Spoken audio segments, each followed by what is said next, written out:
नारद जी आ गए। भोलेनाथ तो समाधि में थे।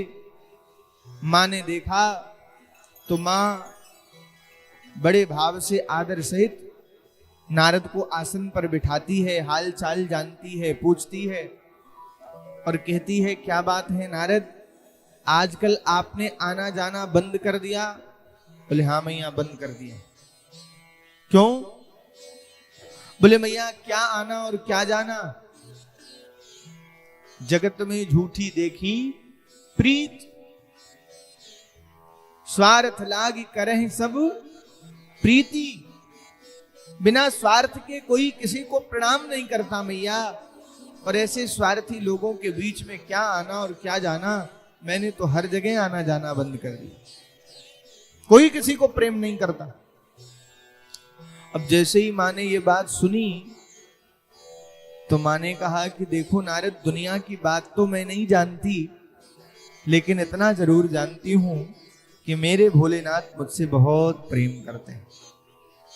नारद जी ने कहा मां ये तो बड़ी अच्छी बात है।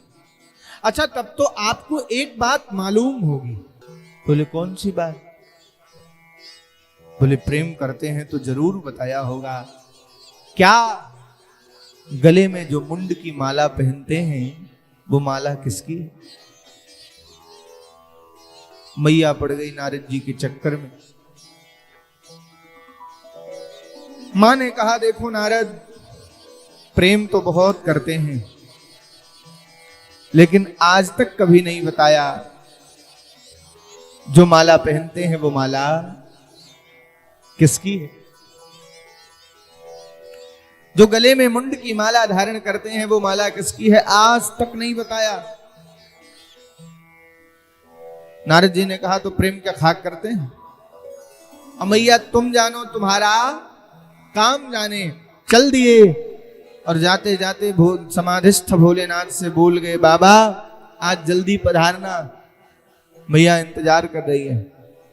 भोलेनाथ ने मन ही मन कहा तुम पधारे हो तो जरूर इंतजार कर रही होगी।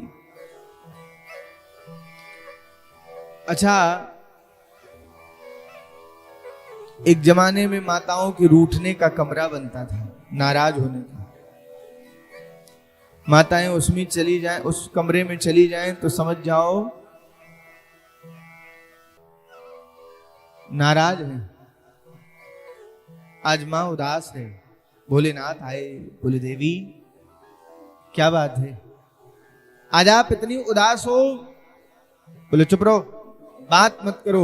ऊपर से तो बड़े बड़े गोरे हो, कर्पूर गौरम करुणावतारम। दुनिया ये जानती है कि ऊपर से गोरे हो तो भीतर से भी अच्छे होगे। ऊपर से तो गोरे हो लेकिन भीतर से बड़े काले हो। बोले देवी भीतर का काला वो भी मैं? बोले ये कालापन नहीं तो क्या है, आज तक नहीं बताया। इतने दिनों से जो मुंड की माला धारण की है वो माला किसकी है, वो मुंड किसका है?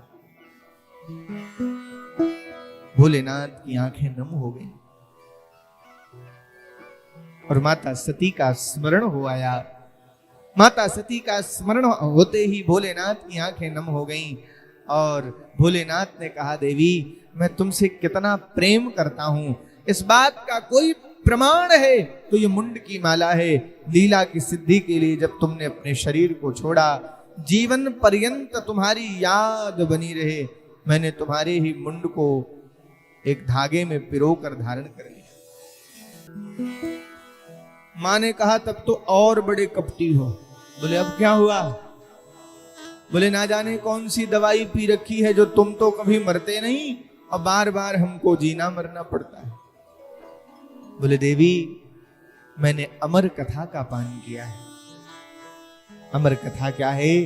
बोले दिव्य श्रीमद् भागवत महापुराण की कथा ही अमर कथा है।